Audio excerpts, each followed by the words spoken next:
এই ভিডিওতে আমি আপনাদের সাথে অ্যান্ড্রয়েড ফোনের দুটো ইম্পর্টেন্ট সেটিংস শেয়ার করব। এই দুটো সেটিংস কিন্তু আপনাদের প্রত্যেকের ফোনে করে রাখা খুবই জরুরি।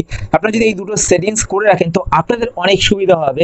কিভাবে সুবিধা হবে সেটা আপনারা সেটিংসগুলো করার পরই জানতে পারবেন। তো দেখুন সাইডে একটি স্ক্রিনশট দেখতে পাচ্ছেন, এখানে দেখুন ওপরে দেখতে পাচ্ছেন আমার ইন্টারনেট স্পিড কিন্তু শো করছে। দেখতে পাচ্ছেন কত কেপিএস স্পিড আমার ইন্টারনেট দিচ্ছে, তো সেটা কিন্তু এখন শো করছে। তো আমার একটি ফাইল ডাউনলোড হচ্ছে, তো সেই ফাইলটি ডাউনলোড হওয়ার সময় দেখতে পাচ্ছেন আমার ইন্টারনেটের স্পিড কিন্তু এখানে শো করছে। দেখতে পাচ্ছেন 652 কেবিপিএস এইভাবে কিন্তু ফ্ল্যাকচুয়েট হচ্ছে। দেখতে পাচ্ছেন কমছে বাড়ছে কিন্তু স্পিডটা। তো এইখান থেকে কিন্তু আপনারা বুঝতে পারবেন আপনাদের ইন্টারনেট স্পিড ঠিকঠাক রয়েছে কিনা। অনেক সময় কি আপনারা ধরুন কোনো পেজ একটা ওপেন করছেন বা কোনো কিছু ডাউনলোড করছেন, ডাউনলোড বা ওপেন করার সময় আপনাদের সেই পেজটি ওপেন হচ্ছে না বা সেই জিনিসটা ডাউনলোড হচ্ছে না। তো আপনারা বুঝবেন কি হবে যে আপনাদের ইন্টারনেট স্পিড ঠিকঠাক রয়েছে কিনা। তো সেটা বোঝার জন্য আপনারা কিন্তু এই সেটিংসটি আপনাদের ফোনে করবেন। আরও একটা সেটিংস আপনারা এখানে দেখতে পাচ্ছেন আমার ফোনে ব্যাটারির পার্সেন্টেজ কিন্তু শো করছে। দেখতে পাচ্ছেন আমার ফোনে কিন্তু এখন 67% ব্যাটারি রয়েছে। আপনাদের ফোনে যদি ব্যাটারি পার্সেন্টেজ শো না করে তো আপনারা কিন্তু আপনাদের ফোনে ব্যাটারি পার্সেন্টেজ শো করাতে পারবেন। তো এবার এই দুটো সেটিংসকে আপনারা অন করবেন কিভাবে। তো এই দুটো সেটিংস অন করার আগে আপনাদের কাছে একটি ছোট্ট রিকোয়েস্ট, আপনারা যদি এই চ্যানেলে নতুন হয়ে থাকেন তো চ্যানেলটিকে সাবস্ক্রাইব করে পাশে বেল আইকনটি অল করে রাখবেন এরকম নতুন নতুন ইন্টারেস্টিং ভিডিও নোটিফিকেশন পেতে। আর ভিডিও দেখার পর যদি আপনাদের ভিডিও হেল্পফুল হয়ে থাকে তাহলে লাইক শেয়ার করতে অবশ্যই ভুলবেন না। আর আপনারা যদি ফেসবুক পেজ থেকে ভিডিও দেখে থাকেন তো পেজটিকে লাইক এবং ফলো করে পেজের সাথে থাকবেন। তো এই দুটো সেটিংসকে অন করার জন্য আপনাদের ফোন থেকে সেটিংসটি ওপেন করবেন। সেটিংস ওপেন করার পর এবার আপনারা একটু নিচের দিকে চলে আসবেন। আমি আপনাদের যেই অপশনগুলো দেখাবো সেই অপশনগুলোকে আপনারা কিন্তু আপনাদের ফোনে যদি খুঁজে না পান তো আপনারা ওপরে এখানে সার্চ বার দেখতে পাবেন। সেটিংস ওপেন করার পর সার্চ বারে কিন্তু লিখেও সার্চ করতে পারেন। তো আপনারা সেটিংস ওপেন করবেন। সেটিংস ওপেন করার পর একটু নিচের দিকে আসবেন।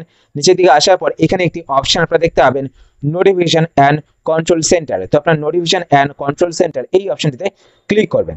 এই অপশনটিতে ক্লিক করার পর এবার আপনারা একটু নিচের দিকে চলে আসবেন। নিচের দিকে আসার পর এখানে একটি অপশন আপনারা দেখতে পাবেন স্ট্যাটাস বার। একদম লাস্টে দেখতে পাচ্ছেন এখানে স্ট্যাটাস বার বলে একটি অপশন শো করছে।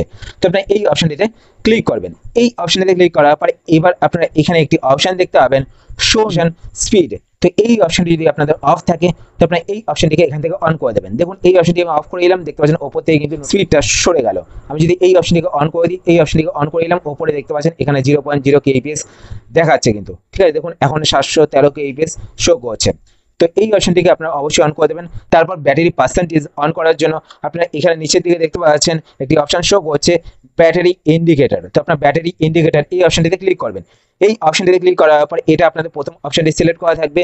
তো আপনারা এখান থেকে দেখতে পাচ্ছেন আপনারা যদি ব্যাটারির ভেতরে পার্সেন্টেজ চান তাহলে আপনারা এই মাঝখানের অপশনটি সিলেক্ট করবেন। যদি আপনারা ব্যাটারির বাইরে পার্সেন্টেজ চান তাহলে আপনারা থার্ড অপশনটি সিলেক্ট করবেন। তো এখন দেখুন আমার কিন্তু ওপরে এখানে ডান দিকে দেখতে পাচ্ছেন কোনার দিকে ব্যাটারি পার্সেন্টেজ কিন্তু বাইরের দিকে শো করছে। আগে কিন্তু আমার মোবাইলে ব্যাটারি পার্সেন্টেজটা ভেতরে শো করছিল, তো এখন কিন্তু বাইরে শো করছে। তো এইভাবে কিন্তু আপনারা আপনাদের ফোনের স্ট্যাটাস বারে ব্যাটারি পার্সেন্টেজ এবং আপনাদের ইন্টারনেট স্পিড শো করাতে পারেন। তো আশা করছি আজকে ভিডিও আপনাদের হেল্পফুল হয়েছে। যদি হেল্পফুল হয়ে থাকে তাহলে অবশ্যই লাইক করে দেবেন। আর আপনারা যদি এই চ্যানেলে নতুন হয়ে থাকেন তো চ্যানেলটিকে সাবস্ক্রাইব করে পাশে বেল আইকনটি কল করে রাখবেন এরকম নতুন নতুন ইন্টারেস্টিং ভিডিও নোটিফিকেশন পেতে। তো আজকের মতো এই পর্যন্তই, আবার দেখা হবে আপনার সাথে নতুন একটি ভিডিওতে। তো টাটা, সবাই ভালো থাকবেন।